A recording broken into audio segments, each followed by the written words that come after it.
Les républicains espagnols sont les premiers à quitter le territoire français. Dès l'été 40, quelques semaines seulement après la signature de l'armistice. Les camps français au Stalag et au camp nazi, tel a été le chemin funeste des Espagnols enrôlés dans les CTE et parmi les brigades de marcheurs volontaires étrangers, faits prisonniers lors de l'offensive allemande du printemps 40.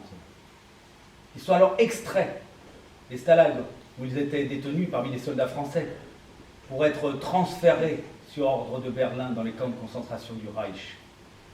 Les nazis veulent éliminer les rouges espagnols.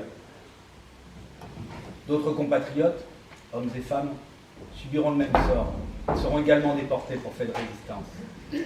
Ils seront alors identifiés par le triangle rouge des politiques. Mon père Nicasio est un commerçant républicain. Il s'est exilé en France en février 1939. Mon frère Ramiro et moi, nous l'avons accompagné.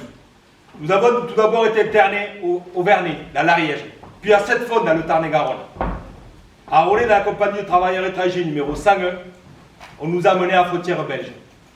Là, capturés par les nazis, considérés comme rouges apatrides, on nous a déportés à Mauthausen en août 40.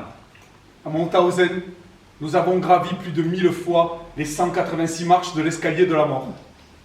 On remontait sur le dos des blocs de granit d'une carrière, sous les coups des capots et des SS.